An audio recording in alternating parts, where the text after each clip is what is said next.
Saya akan mempresentasikan hasil makalah saya yang berjudul Lingkungan Organisasi atau Perusahaan. Yang pertama, apa itu organisasi? Di setiap perusahaan, itu ibarat manusia. Untuk bisa hidup berkembang, perusahaan harus memahami lingkungan di dalam dirinya sendiri dan di luar lingkungan dirinya. Lingkungan internal mencakup hal-hal dari dalam perusahaan yang bisa dikendalikan. Lingkungan eksternal, hal-hal dari luar perusahaan yang bisa dikendalikan tetapi sangat memengaruhi kegiatan manusia. Memahami dua lingkungan ini penting agar perusahaan bisa mengambil keputusan yang tepat dan tetap bertahan dalam persaingan. Selanjutnya, ada lingkungan eksternal. Lingkungan eksternal lebih luas dan tidak bisa dikontrol langsung, tetapi perusahaan harus siap menghadapinya. Ada dua jenis. Yang pertama, general environment, dan yang kedua ada tech environment.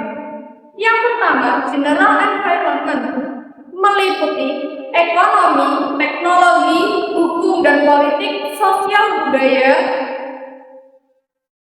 internasional, dan lingkungan alam. Ekonomi meliputi naik turunnya harga, pengangguran, daya beli. Yang kedua ada teknologi, perubahan teknologi yang cepat. Yang ketiga, hukum dan politik, yaitu peraturan pemerintah. Yang keempat, sosial budaya, kebiasaan masyarakat, gaya hidup, pendidikan. Selanjutnya ada internasional, globalisasi, persaingan, dan produk luar negeri. Yang terakhir, lingkungan alam, sumber daya alam, isu, dan lingkungan. Yang kedua, tech environment, lingkungan yang langsung berpengaruh.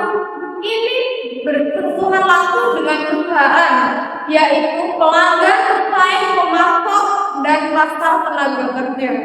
Kalau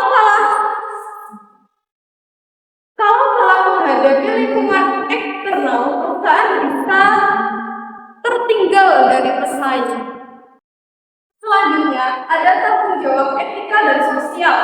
Saat ini, perusahaan tidak hanya kerja untuk saja, mereka juga harus peduli terhadap konsumen, lingkungan, karyawan, dan masyarakat sekitar.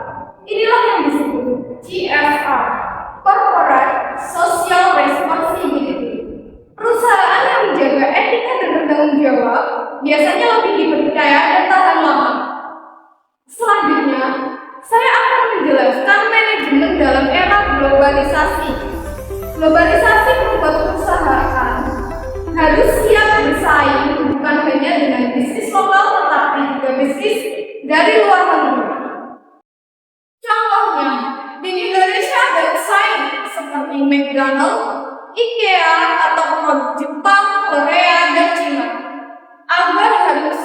Agar tidak kalah, perusahaan harus lebih inovatif, lebih efisien, mau beradaptasi dengan teknologi, dan memahami pasar internasional.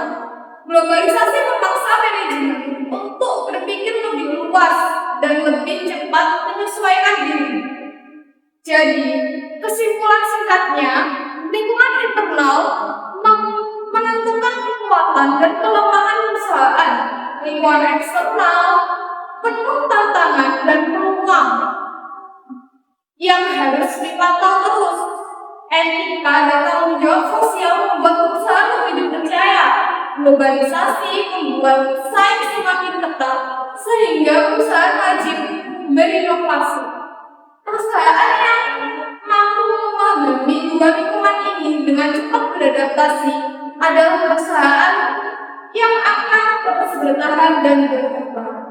Terima kasih. Sekian dari saya. Jika ada kurang lebihnya, mohon maaf yang sebesar-besarnya. Wassalamualaikum